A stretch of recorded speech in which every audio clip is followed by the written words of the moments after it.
Hi, my Hellions. Welcome back to the channel. I'm Volt, Demon Alchemist, and the creator of the webcomic The Alchemist Collective. I hope you're well. It's been a bit, so let's catch up. This year was a busy one. My partner and I have been in the trenches doing art, and I've been grinding away at my comic. So this year we've chosen to do just two events. Our usual Flame Con, that we've been going to for the past 3 years. It's the largest queer convention in the US, located in New York City, and SPX, or Small Press Expo, which is in Maryland. We were very excited to get into SPX because we definitely weren't expecting it. I was very excited to get that email. SPX is one of the best indie small publishing events, so comics like mine fit right into the scene. And I've had my comics in a limited print run for some time now, so I took them to SPX with me.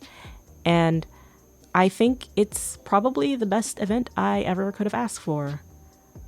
Now, before I start, I just want to say thank you for coming to my channel. I super appreciate all my viewers, past, present, and future. Today I'm going to be painting my Siren Romeo. He's a relatively newer character of mine, and I wanted to make a very large siren character. And for some reason, I was on this kick of physically painting him with watercolor and gouache. So that's kind of what we're doing today.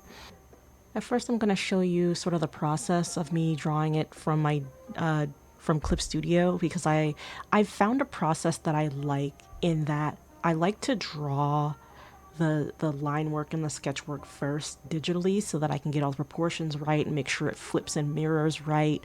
And then I'll print it out, and then I'll put it to my light box, and then I'll draw over it again, so then I can paint over it. So that's kind of the process I've been experimenting with, and I'm really liking how this came out.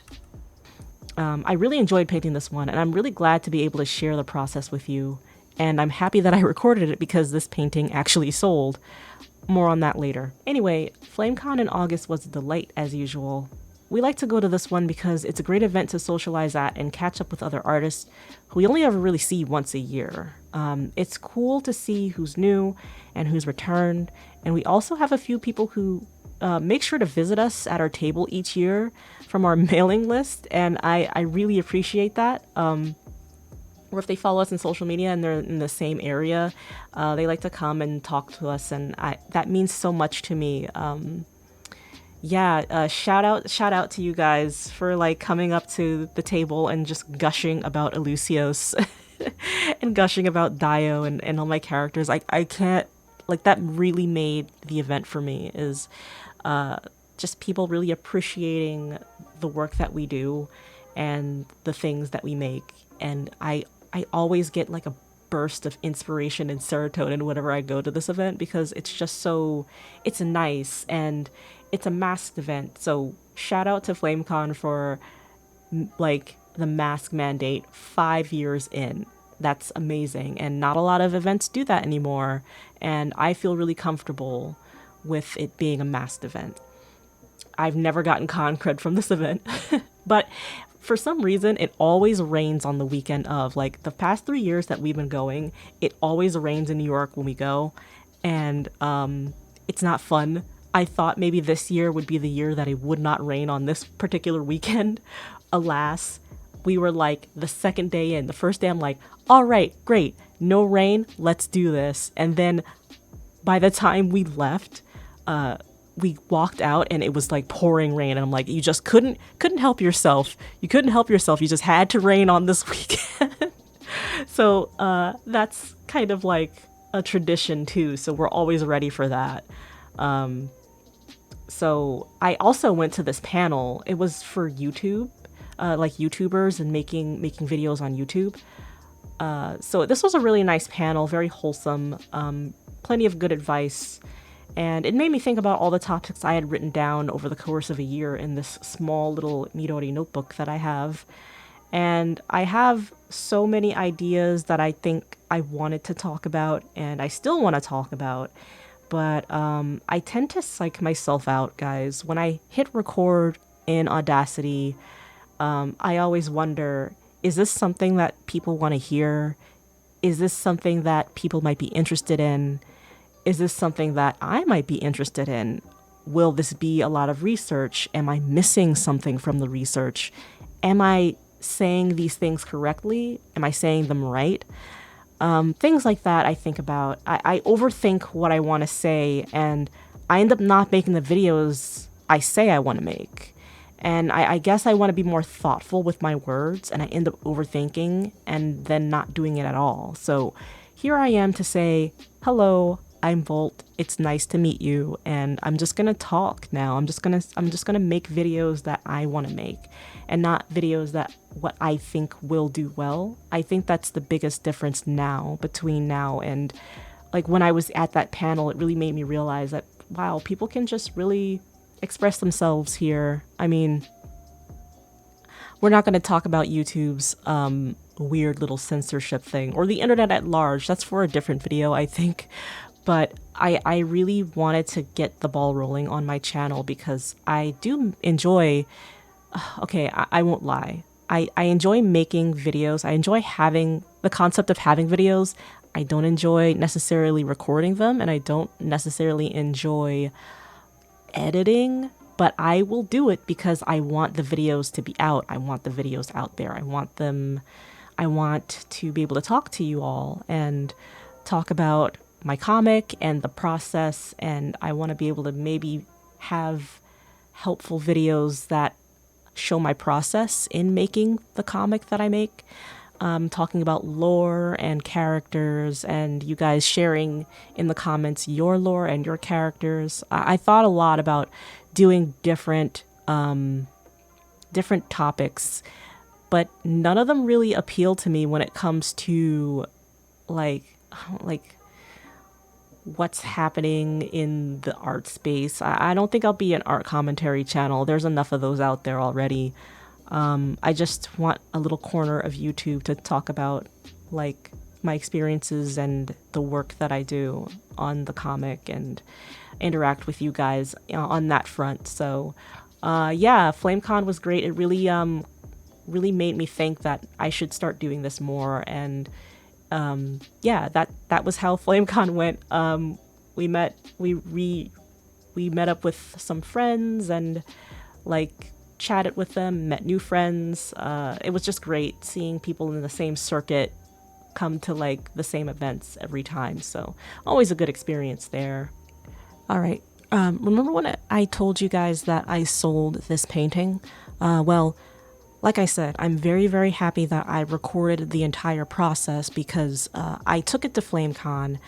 Actually, I bought a frame, a golden frame for it. I'll put a picture in the video somewhere.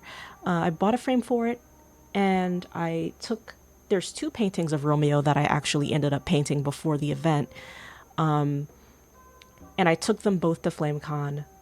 This one doesn't have any other prints, although I do have the file to make prints. The other one does have prints for it, very few quantity though. However, I took it to FlameCon, like I said, and the first day, a couple of people came to our table and we chatted a bit, and their partner or their friend bought a couple of things. But the thing was that sometimes when you're tabling at events, your connection kind of cuts in and out, and it's hard to get the reader to connect to the internet to pay, for the payment to process or go through. And typically when we go to events like this, we have our own hotspot, so we don't have to compete with other people's connections on the same hotspot or the same hotel Wi-Fi that the event has provided. So even without that, even with our own hotspot, we were having some trouble. And the person who was at our table with their friend kept looking at this piece, and they kept saying, I can imagine me having this piece. And I said, well, it's already framed for you. And he's like, that's what's selling me to this piece, but also it draws me in. And I really appreciate that it has a frame. And I said, I'd like to consider the things that people might want when they buy something. And mind you, this is the first time I've ever framed any of my pieces. for sale or otherwise. I don't, once I paint these things, they go into a folder or they hang up for a little while and then I take them back down.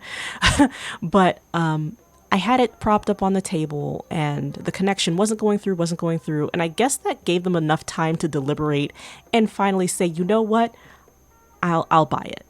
And so they happily purchased it and I happily sold it to them, and now they have it and they're very happy with it. And it made me feel very, very good to know that someone out there wants my work and they see it in their house in some way. And I don't know what it is about when I make original pieces traditionally with paint and paper, but there's something very tactile about it. And whenever I make a traditional piece, people love it.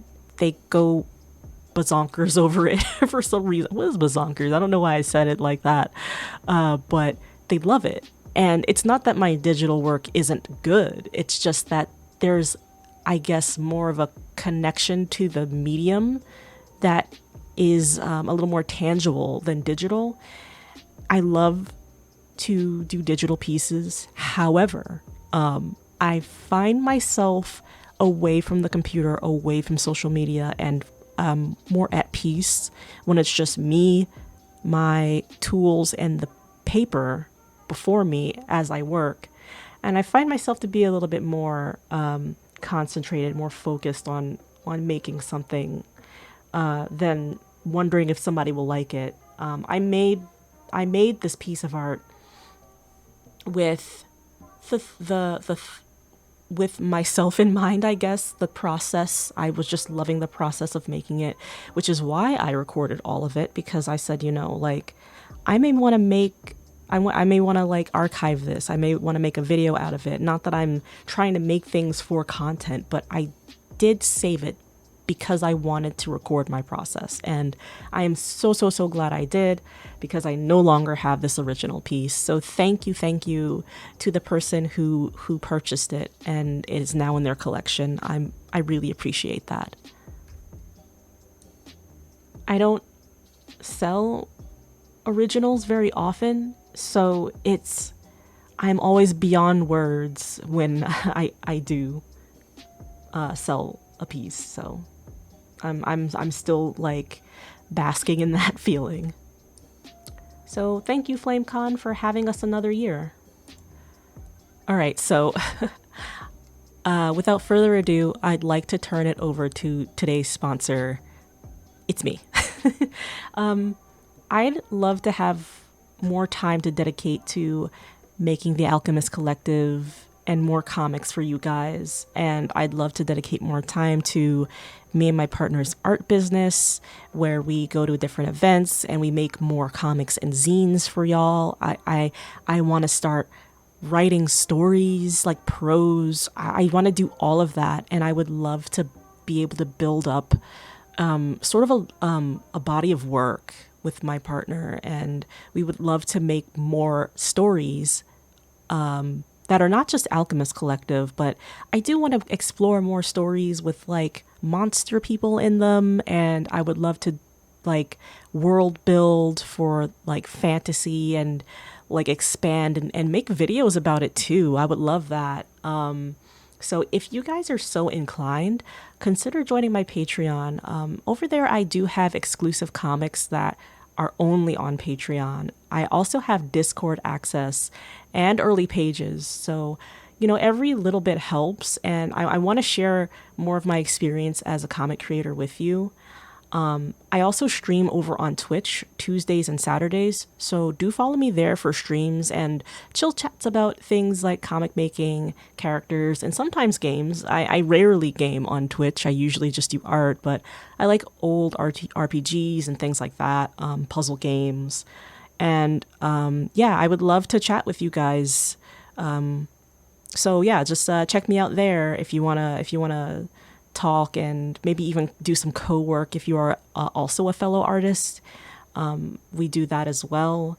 And it's a nice tiny little community that I have so far, and I'd love for you to be a part of it. So that's my sponsor, like little section there. It's just me, guys. It's not any like third party or anything. It's just me. I'm trying to get better at, I don't want to use the word shilling, but I do want to get better at talking about my projects. And I always say this in every video every 4 months that I do post. But I want to get better at like talking about the work that I do and the fact that I know it's tough for people out there to be able to support different artists.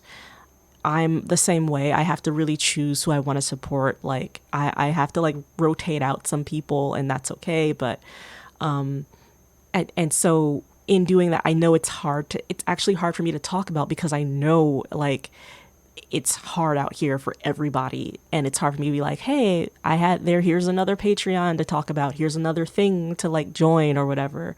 But despite all that, I have to get better at talking about like money or joining my stuff. I just want to be honest about that. I don't ever want to be like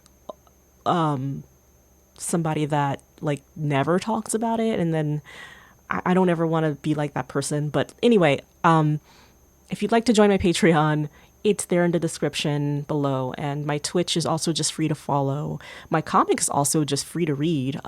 It's very free to read, and it's updating now every Wednesday. So be on the lookout for that. It's a perfect time to catch up on the comic and everything. And I would love to chat with you guys as well. So that's my little sponsored section. Thank you, Volt, for sponsoring today's video, I guess.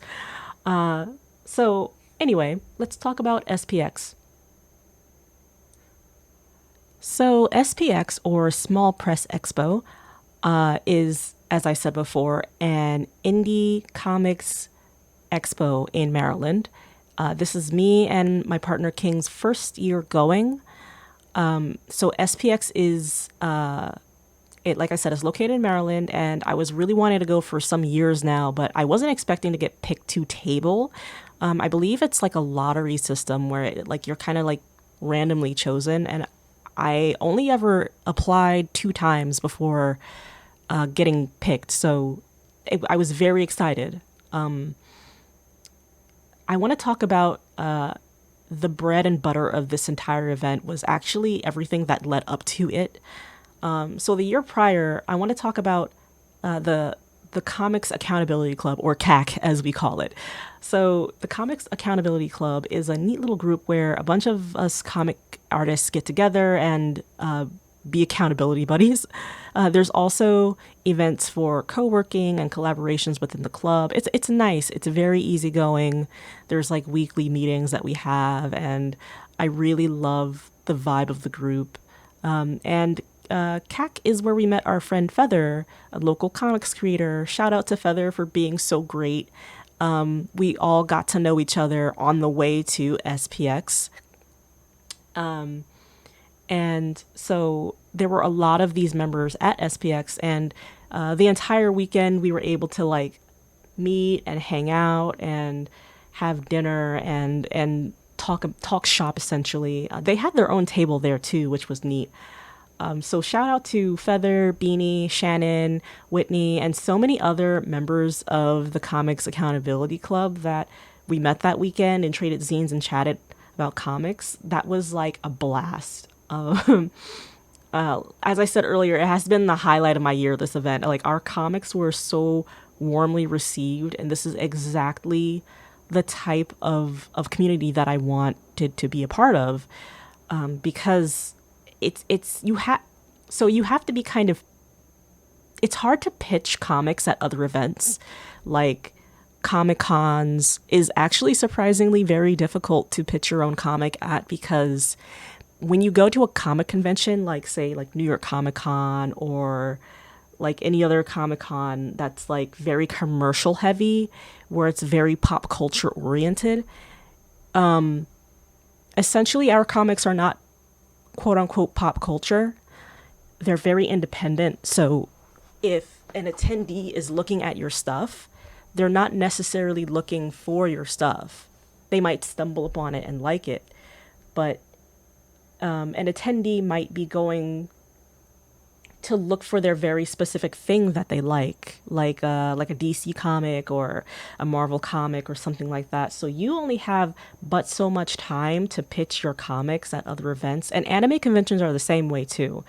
You have to be like very straightforward with what your comics are about, or people are just gonna move on to look for their favorite thing, which is like, not the fault of anybody, because people come to these specific events for their specific favorite thing.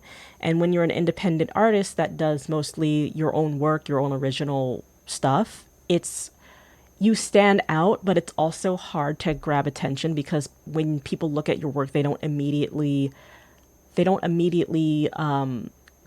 gravitate toward it, because it's not something that right off the bat they can recognize. And that's just kind of the reality of a lot of events.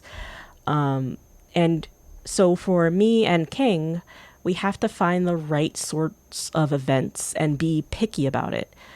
So when it comes to things like Flame Con and SPX or any other independent zine fest or comic fest, we're more inclined to go to those than to try to pony up for like big pop culture conventions, because we might get drowned out in that big crowd where everybody else is, selling the things that attendees might are expecting, they might want to see.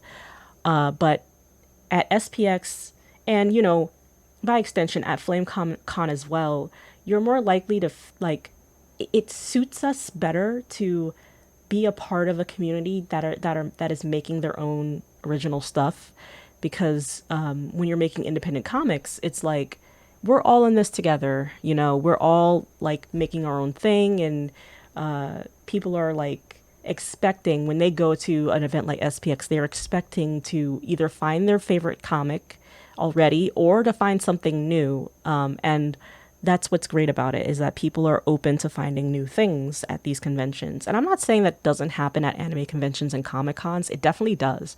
But you're definitely like kind of gonna have a harder time standing out unless you have like a huge like presence already, so little by little, we find readers and people love us, and they've joined our mailing list as well, which I need to get on because as much as I love the idea of a mailing list, it's hard for me to find things to say. But if you're interested in joining the mailing list, the link is in the description as well. We only update the mailing list like once or twice a month. We're not like once a week people with this. So if you're interested, do feel free to join it. It's free. I tried at the event not to gush at all the comic artists there that influenced me or inspired me or that I looked up to in some way. Like, I definitely went to Celine's table and I couldn't find the words for what I did. For what I made. I went up to her and I was like, "Hi, it's so nice to meet you. I love your work. I make so I make comics." And like, duh. And it was a nice interaction, but I was so like embarrassed for the way that I introduced myself, because I was never expecting the millionaires like meet other comic artists that I really looked up to, and everybody was great and friendly, and the staff was really nice. And also SPX is also a masked event. So I also met a friend from my Twitch streams. Shout out to Merc and Avitas. Thank you so much for coming. It was so nice to talk to you guys. It's just amazing seeing people in real life that you've only seen previously, like in the online space. And we also met an old friend. Shout out to Washi. Love you, Washi. Like, love you so much. Miss you so much. Good luck. Good luck with with Scornhorn. I can't possibly shout everyone out, but it was just a wonderful time, like our art is in the Library of Congress now, which is really cool. Yeah, like somebody who was a rep for the Library of Congress came up to us, and we signed some forms, and our art is a part of the comics section of the Library of Congress, which is really, really neat. We love to see it. But to be warmly welcomed to the expo was probably the best feeling that I've had in a long time about any convention. I was super nervous about setting up. I'm always nervous when I set up, and it was only a 2 day event, much like FlameCon was also a 2 day event. But going down to Maryland, it's not that far from where I am. Definitely feel very lucky to be in the area that I am. That's very accessible to all these events that I'm able to go to. I know not everybody is able to do that, and I recognize that. And I can't even say that I can't even go to all the events that I would love to go to. I would love to attend TCAF and Mice, two other wonderful like indie comic expos and conventions that take place, and I would love to go to those, but I just we're not able to right this moment. But it's just so nice to be in these communities where people are all like, we're all in this together. And I don't know, I'm gonna keep repeating myself if I let myself, but SPX was a wonderful event, and whether or not we're tabling, we're definitely going next year too. I kind of want to make this a tradition where we get to like go and talk to people. So that was my experience or our experience, me and King's experience at these two events. Like I said before, it's very, very hard to find the right event for you, especially when prices are only going up for these events. Like, I, you know, when we went to Awesome Con, oh, like almost 3 years ago already, it was very expensive.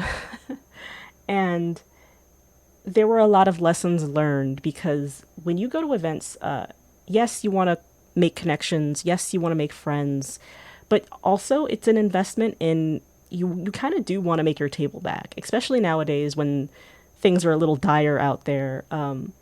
But I don't feel like it was ever a waste of money to go to any of these events, even if we didn't like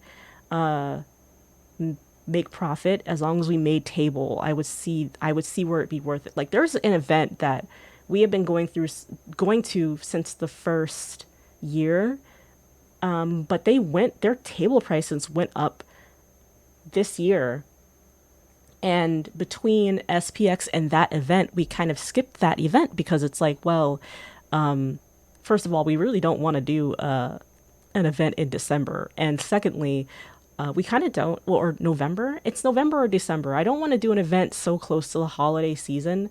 But also going to Maryland to this event that better suits us is a better investment than going to an event that's closer, more money, and not quite our our niche. You know what I mean?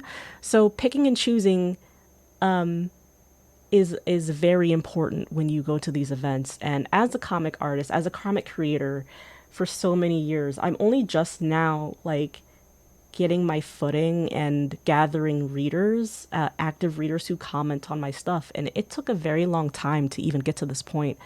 And I'm very proud of us, me and King, for coming as far as we did from like, I used to make comics like in college, and college was already like 10 years ago for me, guys. I am old, but I feel like I came so far and I want to go even further. And so now I'm on YouTube talking about my comics because that is the way that I want to communicate with you guys. That is the way that I want to get to know you, is by sharing the work that I do and you guys sharing with me the work that you do. And we can like talk shop, and you can leave things in the comments that might be helpful. So, and I don't ever want to promise any video for the future that might come out. I don't ever want to make promises like that ever again, because like I said, like I like the idea of having videos, but making videos is something that I definitely have to get used to and make a priority, even though for me it's not so much that I enjoy it, but it is work. It is work for me, but it's worth it to get my voice out there. And if I can stream on Twitch, I can make videos for YouTube. Like, come on. Anyway, I think that's all from me today. I hope this video was enjoyable and helpful in some kind of way. If you guys have any experience with either of these events, FlameCon or SPX, do let me know in the comments. I'm really, really curious whether you've attended or tabled at these events. If you're a comic artist and you table, what kind of events do you go to? Do you have a favorite? Are you in the middle of nowhere? Like, I feel for you if you're in the middle of nowhere. I used to live somewhere that was like West Bumblefuck, and there was nowhere to go. But please do let me know in the comments below. How are you doing? I missed you guys, and I'll see you in the next one. I hope you enjoyed this piece of Romeo. This is actually a really long, like, I took a lot of footage of this process. So it is a lot of footage, and I had to condense it down to like 20 to 30 minutes. So I hope you guys enjoyed this painting, and I hope the person that bought it also is enjoying it actively. I can't help but wonder where they put it. I would love to see where they put that painting, but alas, it's not often that you see where somebody put your painting in their house. And yeah, I hope to make more paintings like this. I have more footage of the other painting that I told you guys about, so I'll be making more process videos like that, with a little topic behind it. And let me know if there's any topic that you'd like to hear about. So yeah, take care. Bye-bye.